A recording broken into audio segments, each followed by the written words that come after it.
O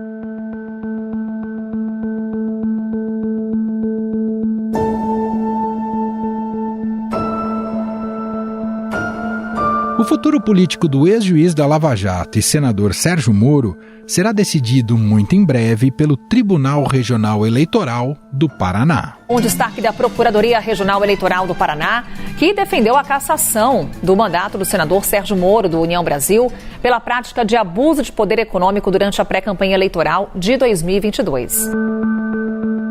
O Ministério Público Eleitoral já se posicionou em dezembro e favoravelmente à perda do mandato por abuso de poder econômico. Moro é acusado de ter causado um desequilíbrio eleitoral nas eleições para senador no Paraná em 2022. Com base em notas fiscais enviadas pelo seu partido, União Brasil, e por sua antiga legenda, Podemos, o Ministério Público calculou o gasto de R$2 milhões e considerou que o valor foi excessivo para a disputa ao cargo. Eu respondi todas as questões do juiz, respondi todas as questões que seriam colocadas pelo Ministério Público. Em relação aos advogados, foram propostas ações levianas, cujos fatos ali não foram demonstrados. E eles que têm que demonstrar aquilo que eles afirmam. Então eu pessoalmente me sinto agredido.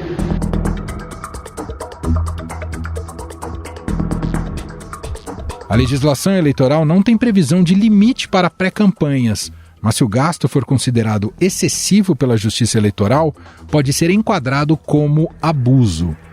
As ações são encabeçadas pelo PL do ex-presidente Jair Bolsonaro e pela Federação Brasil da Esperança, formada por PCdoB, PV e PT do presidente Lula. No pleito, o ex-juiz da Lava Jato foi eleito com quase 2 milhões de votos, derrotando Paulo Martins, candidato apoiado por Bolsonaro, e o ex-governador Álvaro Dias. Primeiro, eu fico muito honrado pela confiança que a gente recebeu do eleitor paranaense. E quero dizer aqui, foi uma eleição difícil, porque nós lutamos contra todo o sistema político que era contra nós. O sistema político não queria a gente em Brasília.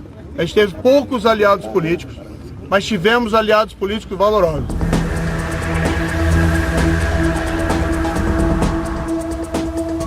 Sobre Moro, cai o precedente da cassação da ex-senadora Selma Arruda, curiosamente chamada de Moro de Saias. Em 2019, a Justiça apontou o gasto anterior à campanha, equivalente a 72% do arrecadado por sua candidatura. E por 6 votos a 1, o plenário do Tribunal Superior Eleitoral decidiu, na noite desta terça-feira, cassar o mandato da senadora Selma Arruda. Também foram cassados os mandados dos primeiros e segundos suplentes da chapa. O tribunal determinou ainda a convocação de novas eleições para senador no estado. O caso de Sérgio Moro ainda não foi pautado pelo relator, o desembargador Luciano Carrasco Falavinha Souza, que promete fazê-lo em breve. O problema é que o tribunal terá algumas mudanças na sua composição com o término do mandato de um dos 7 juízes do TRE do Paraná. A escolha do próximo magistrado é uma atribuição do presidente Lula, que aguarda a aprovação de uma lista tríplice pelo Tribunal Superior Eleitoral. Outros 2 juízes deixam a corte nesta semana. Para ocupar esses cargos, o TSE precisa aprovar uma lista tríplice depois que as impugnações foram analisadas. Essa lista escolhida e aprovada, os nomes são enviados para o presidente Lula, que fará a indicação. Como o TSE só volta do recesso no dia 1º de fevereiro, o nome que vai para Lula será escolhido depois disso. Ou seja, mais tempo de respiro para o ex-juiz Sérgio Moro. Mesmo com a decisão do Tribunal Eleitoral do Paraná, o caso possivelmente vai subir para o Tribunal Superior Eleitoral, já que as partes envolvidas na ação têm direito a este recurso.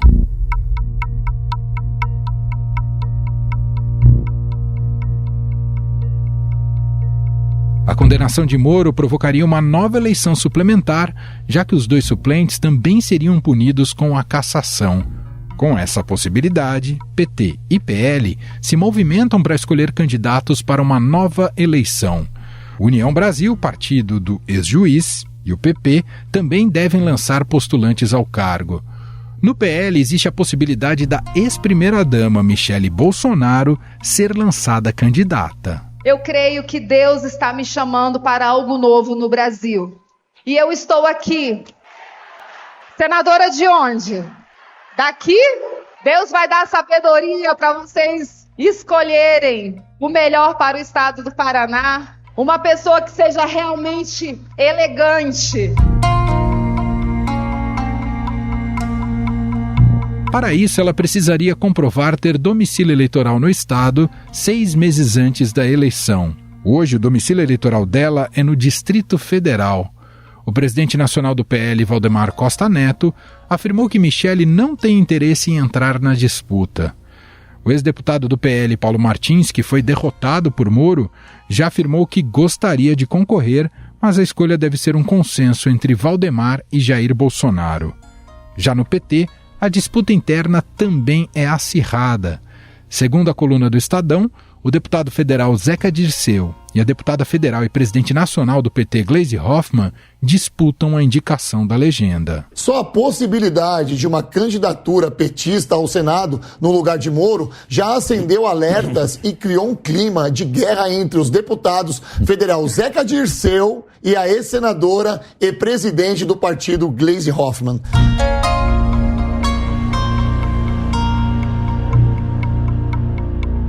Interlocutores do Diretório Paranaense do PT, ouvidos pelo Estadão, afirmaram que a candidatura de Gleisi é apoiada pela primeira-dama Rosângela da Silva. Dirceu, por sua vez, recebe o apoio de prefeitos e vereadores do Paraná. Ele também é cotado para disputar a prefeitura de Curitiba em outubro. Pelo PP, o candidato deve ser o deputado federal Ricardo Barros, que foi líder do governo Bolsonaro na Câmara e ministro da Saúde do governo de Michel Temer. Quero anunciar aqui que disputarei a vaga do Senado no Paraná, que deve surgir em função da cassação do senador Sérgio Moro por irregularidades na aplicação dos recursos de campanha. O quadro lá, nas pesquisas atuais da Paraná Pesquisa, a atual deputada federal Gleisi Hoffmann tem 22%. Paulo Martins, que disputou, ex-deputado, disputou o Senado, tem 18% e eu tenho 17%.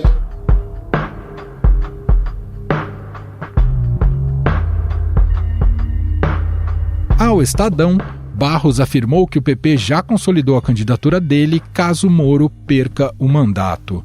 Já a União Brasil tem uma estratégia para não perder a cadeira no Senado e manter o nome de Moro vivo no Congresso.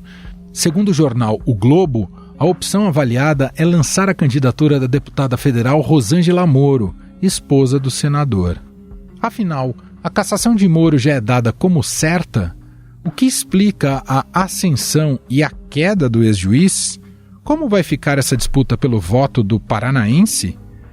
Sobre estes temas, vamos conversar agora com o cientista político da Tendências Consultoria, Rafael Cortes.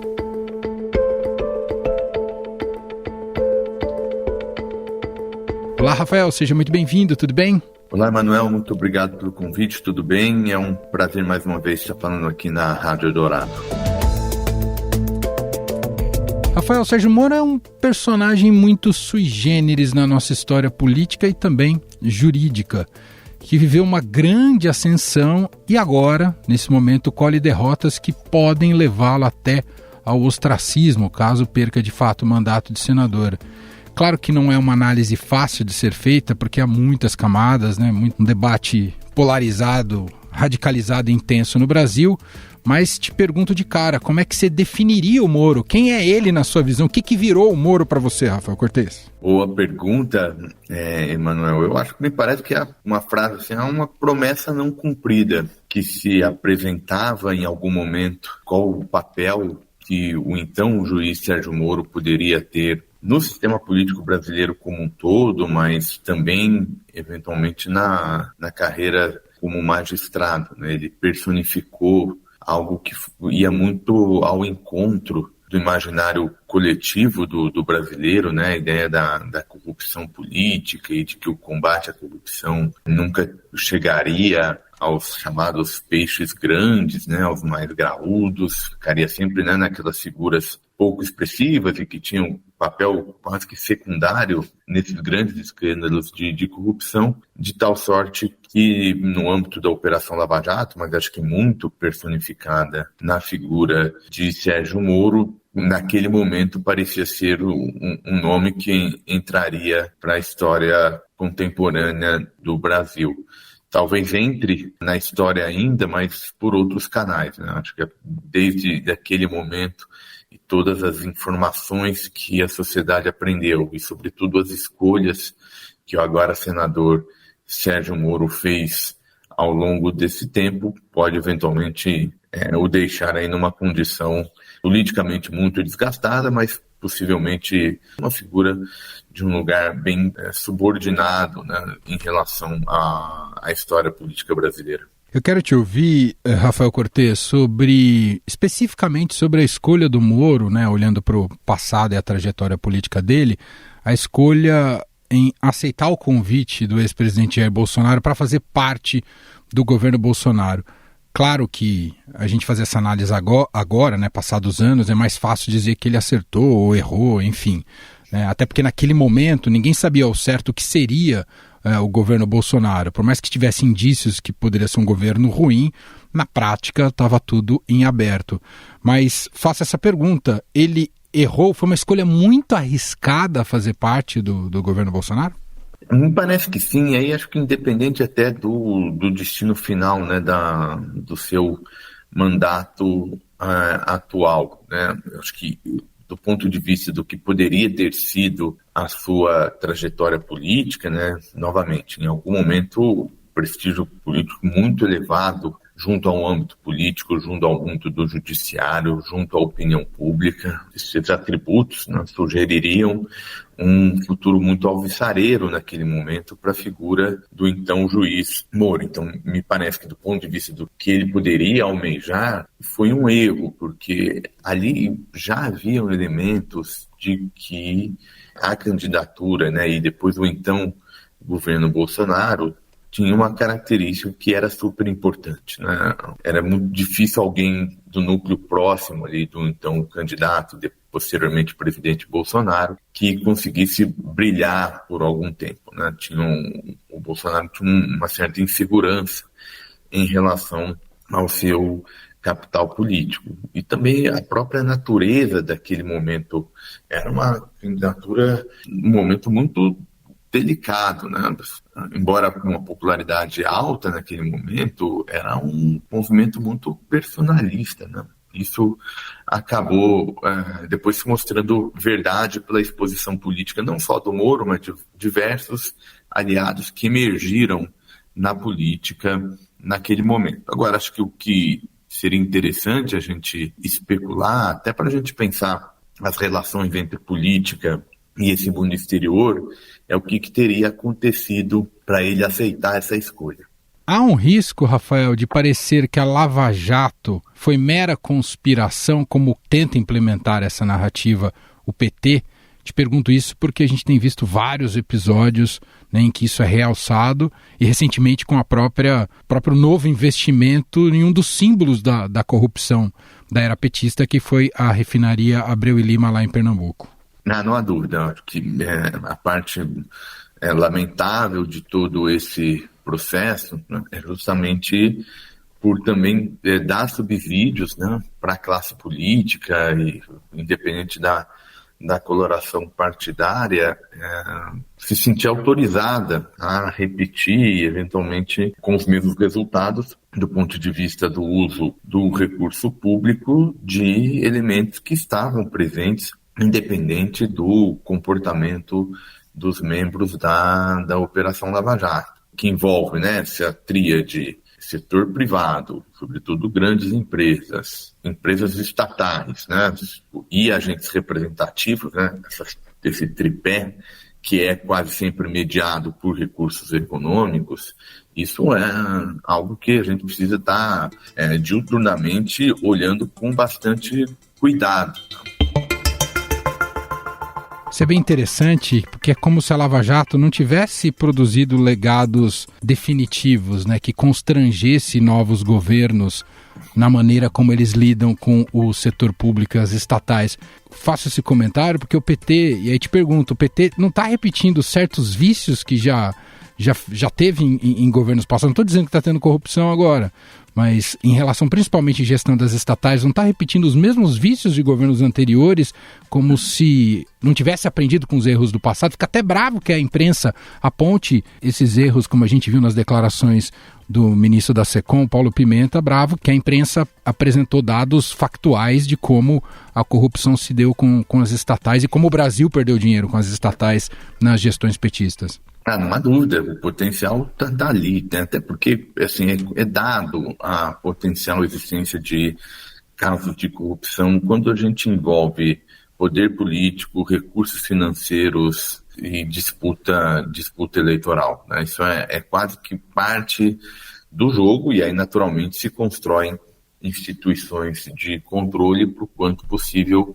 minimizar, em primeiro lugar, né, os incentivos a esse comportamento e, num segundo momento, mecanismos punitivos de agentes que eventualmente tenham essas escolhas. Então, menosprezar o problema como uma decorrência do fato de que, olha, a Operação Lava Jato, a gente aprendeu, né, que cometeram erros importantes do ponto de vista jurídico, com implicações políticas bastante relevantes, mas de que esse diagnóstico que autorizaria a relaxar ou, de novo, a tomar como normal determinadas escolhas daquele contexto, faz muito pouco sentido. E aí, eventualmente, a gente vai ter, de novo, repetição desses episódios. Mesmo, por exemplo, no uso que a Operação Lava Jato fez, né, e foi um importante teste, das regras institucionais que foram aprovadas no momento anterior à Lava Jato e que permitiram a operação. Então, os mecanismos de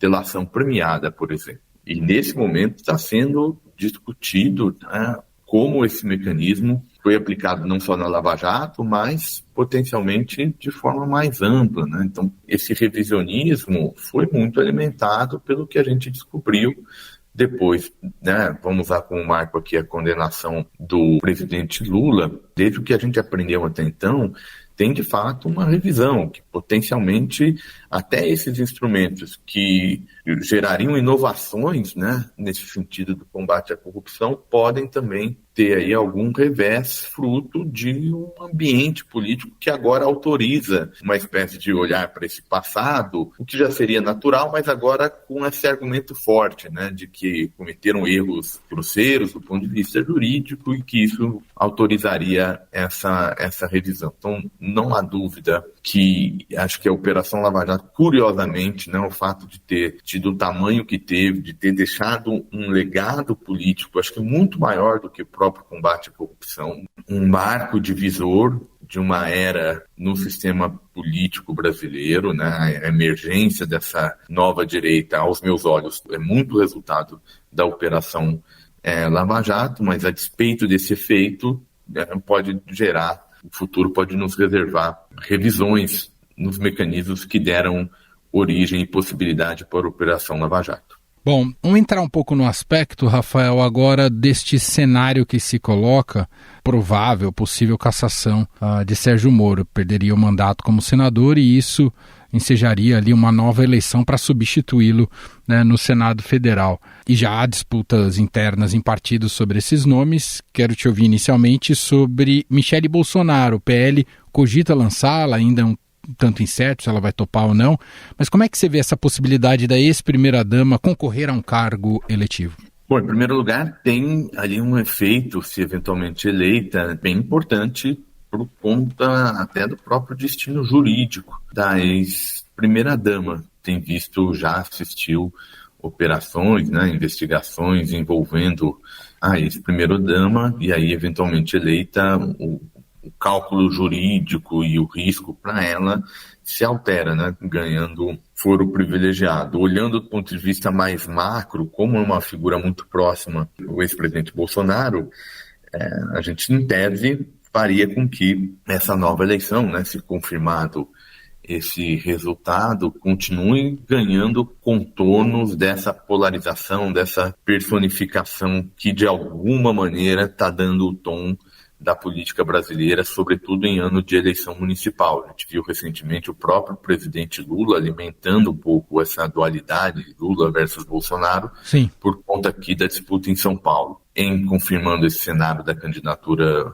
da ex-primeira-dama Michele Bolsonaro, em alguma medida teria também uma outra competição muito marcada por esse impacto nacional e simbólico para além do resultado em si. E as peças estão se movimentando, o próprio PT quer ser aí o canalizador dessa oposição, entre aspas, ao Moro, e vai ser um bom teste, inclusive, também para dar resiliência, né, para dar os efeitos políticos de que eventual condenação tenha. Falando em teste, é um teste para entender também se a esquerda consegue encontrar algum respaldo, né? O sul do Brasil, tradicionalmente não, nas últimas eleições tem votado com a direita ou votado com o Bolsonaro. O PT estuda lançar ou o Zeca Dirceu ou até a própria presidente do PT, a Gleisi Hoffmann, mas o quanto eles serão competitivos ainda é um tanto incerto, pensando no cenário paranaense, não é, Rafael? A minha leitura é que até muito conservadora, com o efeito político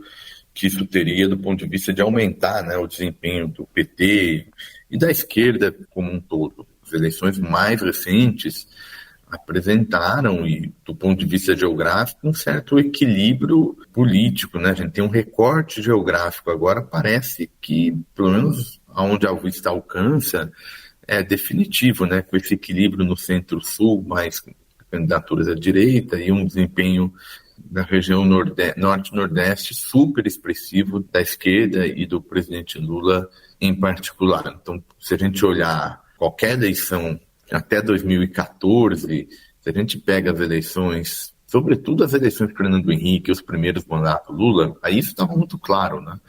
Quem ganhava a eleição presidencial, Emanuel, ganhava em quase todos os estados. Sim. Né? O eleito ganhava nos estados. As coisas vão caminhando, 2006 já tem um sinal de mudança e dessa coloração geográfica que hoje se mostrou muito intensa. E o que é mais curioso, se mostra intensa mesmo com a mudança na polarização presidencial, né? Saiu PT versus PSDB, a Lava Jato embaralhou as cartas desse jogo, o resultado foi um PT versus Bolsonaro, mas um PT versus Bolsonaro muito parecido com a divisão anterior e com esse caráter geográfico, de tal sorte que sim, né, vai ser uma eleição que em tese é uma eleição potencialmente difícil para a direita, né, porque afinal ela estaria ocorrendo justamente por conta da cassação de um mandato de um nome super expressivo da direita local e que mesmo com essa fragilidade, digamos, eventualmente não beneficiará a esquerda. E se assim o for, é mais um sinal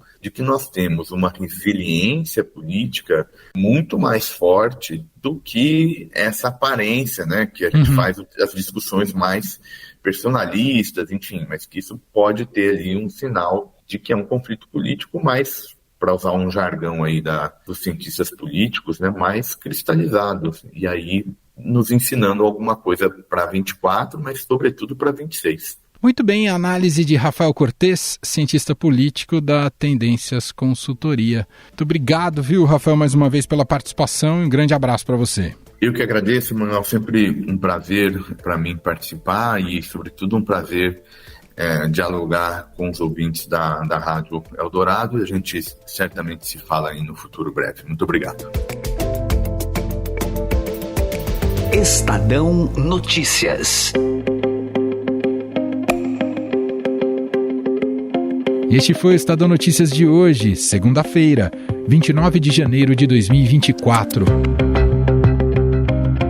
A apresentação foi minha, Emanuel Bonfim. Na produção, edição e roteiro, Gustavo Lopes, Jefferson Perleberg e Gabriela Forte. A montagem é de Moacir Biasi. E o nosso e-mail, podcast@estadão.com. Um abraço para você e até mais.